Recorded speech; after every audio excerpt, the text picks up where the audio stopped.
عنده لا مبالاة وغبي وشكاك وما بيفهمش. اديني ميزة واحدة فيه توحد ربنا غير انه بسم الله ما شاء الله، الله اكبر الله اكبر عليه، كله كله عيوب. ميزة واحدة توحد ربنا. اللهم صل وسلم وبارك على سيدنا محمد وعلى اله وصحبه اجمعين. حبايب قلبي الحلوين، وحشتوني كتير كتير. يلا بينا فيديو جديد وطاقة ايجابية جديدة. والنهاردة الفيديو بتاعنا مش في الشقة خالص، وطلعنا على السطح نظبط السطح كده ونشوف العيش اللي بننشفه، ونشوف كمان البلاستيكات اللي هي بواقي البيت، ونشوف حاجات كتير قوي هنعملها مع بعض في الفيديو النهارده.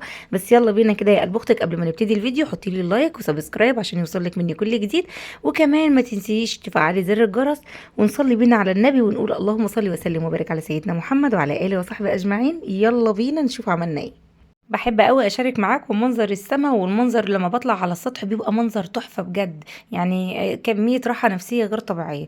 ندخل بقى في الموضوع على طول. مشكلتنا النهارده جايلي من واحده متجوزه بقالها 7 شهور، بسم الله ما شاء الله، الله اكبر كده. السلام عليكم، متجوزه بقالي 7 شهور يا امنيه. جوزي فاهم الجواز غلط خالص. فاهمه غلط ازاي يا قلب اختك؟ المهم فاهم ان الجواز سيطره وامتلاك، وممنوع اعمل اي حاجه قبل ما ارجع له. اي حاجه حتى لو بسيطه، ان افتح شباك البيت مثلا، ان افتح باب الشقه. ممنوع افتح باب الشقه من غير ما اقول له. حتى لو طالعه ارمي الزباله، طالعه لجارتي اللي جنبنا، ممنوع اختلف معاه في الراي. ممنوع كل حاجة، وممنوع أي حاجة. ناقد على طول، طول الوقت في أي حاجة بينتقدني. ويا ريت نقده بيبقى صح أصلا، بالعكس بتبقى الحاجة معمولة صح، وهو اللي عايزني اعملها غلط. بيتدخل في كل حاجة، حتى في شغل البيت، حتى في كلامي عايزني اقول اللي هو عايزه. انا ما اتكلمش، عايز يلغيني كليا وجزئيا. يعني مثلا لما اكون معاه في الشارع اقعد او اقف في اي حتة، يقول لي اقفي هنا ما تقفيش هنا. يعني عايز يوقفها في الحتة دي، ما يوقفهاش في الحتة دي. يعني بص بيعملها معاملة ايه، الكرسي، الكنبة.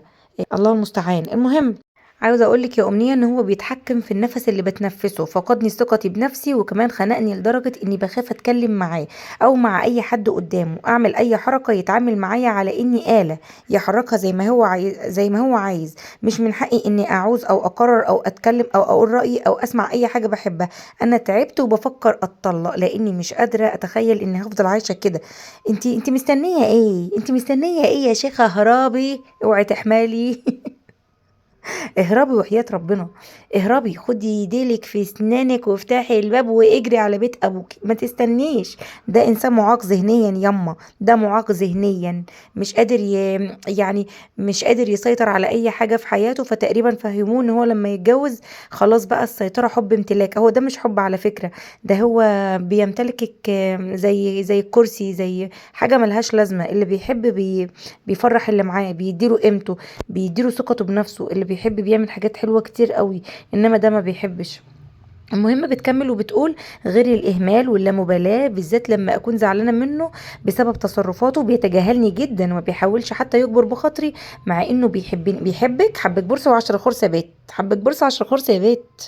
المهم واخدين بعض على حب. ما هم اللي بياخدوا بعض على حب دول بيتخزوقوا في الآخر. مبروك عليك الخازوق يما، ده خازوق أبو لمبة. كنت فاكراه بوريك أمل جايلك من على أول الشارع كده، بس لما وصلتي الحمد لله طلع من نافوخك. تستاهلي، ادي اخرة الحب يا حبيبة. تستاهلي يا بت. البت دي قريبة مني على فكرة، فانا عشان كده بتكلم بعشم وواخدة راحتي. المهم يا أمنية احنا واخدين بعض عن حب، ومع اني والله والحمد لله فيا كل المواصفات اللي اي حد يتمناها، وبشهادته وبشهادة الجميع. بس انا فعلا تعبت وبفكر في الطلاق قبل ما احمل. بس هي ديت عيوب ممكن يتم الطلاق بسببها. ايوه طبعا، ايوه طبعا. وما تسمعيش كلام اي حد من اللي حواليكي، او خليكي انت لسه في اول الطريق بدل ما تغرزي، والغرزة بعد كده مش هتعرفي تطلعي منها. ولو طلعتي هتطلعي منها بصعوبة بصعوبة، وهتبقي متكسرة. تمام. المهم بتقولي عيوب، يعني اعرف ان انا اتطلق بسببها، ولا هو ممكن يتغير؟ لا يا ماما، ده ما بيتغيرش ومش هيتغير. ولو حد قالك ان هو هيتغير يبقى بيضحك عليكي وعلى اللي خلفوكي. لان اهلي اكيد مش هيوافقوا دلوقتي على طلاق عشان انا لسه عروسه. ما هو ده التفكير العقيم. ومصاريف الجهاز والجواز لسه ما خلصوش ديونهم، فبتبقى صدمة كبيرة ليهم. بس انا تعبانة ومش متعودة على السجن ده. وهو مش حاسس ان هو بيعمل اي حاجة غلط، وانه هو كده راجل جدا وبيغير عليا. بس هو فعلا فاهم غلط. يا ريت تقوليولي اعمل ايه. اخد خطوة الطلاق ولا ايه؟ طيب. محدش بقى يجيلي في التعليقات ويقولي لي يا أمنية حسبي الله انت بتحرضي على الطلاق. اهو احنا الجواب باين من عنوانه. الجواب باين من عنوانه. لما يبقى انسان فاقد الثقة في مراته ان هي اصلا تفتح شباك تفتح باب، لازم تتكلم لازم تتنفس لازم تعمل اي حاجة بموافقته بمشورته، يبقى هو بيعاملها معاملة الجاموسة. والله العظيم ما بقى يا جماعة انا يعني مش بأفور في كلامي، بيعاملها معاملة الجاموسة، بيسحبها بالحبل يحطها في الحتة دي، يحط لها البرسيم تاكل، تاكل اللي هو حطه وما تاكلش اللي هو ما حطه، خلاص اللي هو يقوله هو اللي هيتعمل. دي معاملة الجاموسة. انتي بني ادمة وربنا ميزنا ولازم تشاركي برأيك. بعد كده لما تخلفي ولا يبقى عندك بيبي ازاي هتربي؟ فكري مستقبلا كده. يا جماعة اي حد بيحكم واي حد بيسمع المشكلة يفكر بعقله قبل ما يكتب كومنت بالله عليكم، لان هي هتتفرج على الكومنتات وهتشوف رأيكم. ماشي، انا عارفة ان الصدمة تبقى كبيرة ان البنت تفشكل بعد 7 شهور جواز وان هي تتطلق بعد 7 شهور جواز، ولكن الخسارة القريبة احسن من المكسب البعيد. هي الجوازة اصلا ما فيهاش اي مكسب بعيد. دي فكروا فيها كده، لو حملت وجابت بيبي ازاي هتربيه؟ ازاي هتبتدي تمشي كلامها على ابنها او بنتها؟ ازاي هتقول يمين وشمال اذا كانت هي اساسا ملهاش رأي؟ اذا كانت الراجل اساسا 3/4 اليوم ما بيبقاش في البيت، هي تبقى مع ابنها ازاي؟ تستنى تاخد قرار مع ابنها لما يجي جوزها من الشغل؟ المشكلة دي بالنسبة لي الطلاق الطلاق الطلاق، ان ابغض الحلال عند الله الطلاق، ولكن لا، هو ده الطلاق. يلا مستنية رأيكم يا حبة سكاكر في الكومنتات، وكمان يلا بقى بينا كده نشوف زي ما احنا عملنا، نشوف احنا عملنا ايه كده في الفيديو بتاعنا النهاردة. إيه، كنسنا ونضفنا، لميت العيش. انا العيش اللي بيبقى جايباه من الفرن، إيه، مش بناكل عيش كتير او احنا مش اكيلة، ممكن العيش كله يتحط نطلعه ينشف فوق على السطح.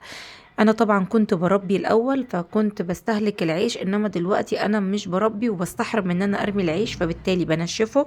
بعد ما بنشفه باخده في شكاير كده بكسره، وفي ناس بتعدي على البيوت بتشتريه مننا يعني.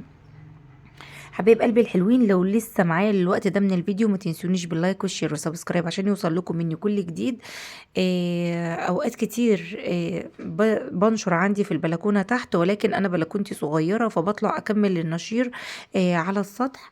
وقلت بقى ايه، بدل ما انزل لسه هطبق الهدوم تحت ولسه هكركب الدنيا تحت، فاخلص كده وانا قاعده اول باول كده نخلص ترويق ونخلص تطبيق الهدوم على السطح. هنا بقى كان مازن جايب الترنج اللي هو لابسه ده جديد، وحب بقى ايه يتكلم معاكم شويه وعايز يوريكم الشمس. يعني هو قاعد دلوقتي بيقول لكم ايه، شوفوا يا ولاد الشمس، شوفوا السما، شوفوا مش عارف ايه. فطبعا ما هوش عامل الكاميرا، وكان مضايقني جدا. حتى لو تلاحظوا ان انا قاعده بقول له ابعد عن الكاميرا، ابعد خلي التصوير، انا مش عارفه اصور الفيديو، قاعده بتكلم. ولكن هو ربنا يهديه يا رب، هو قاعد صراحه خرجني من المود اللي انا كنت فيه. حاولوا تتكلموا مع اولادكم على قد ما تقدروا، حاولوا تصاحبوا اولادكم، ما تسيبوش الدنيا كده.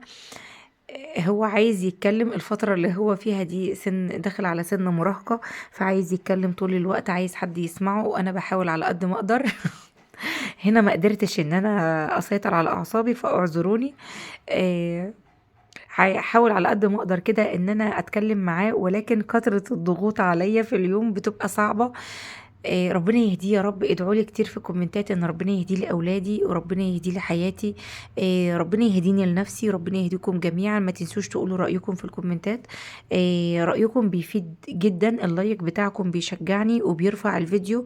بحاول ان انا اشجعكم، بحاول ان انا حتى لما افتح اللايف اعمل حاجه مفيده معاكم في اللايف. اعملوا اشتراك، فعلوا زر الجرس علشان لما حتى افتح لايف تكونوا موجودين معايا. احنا بنناقش مشاكل حياتيه، اوقات كتير بنقعد نهزر ونضحك مع بعض. ما تنسوش اللايك والشير، واستنوني في فيديو جديد، والسلام عليكم.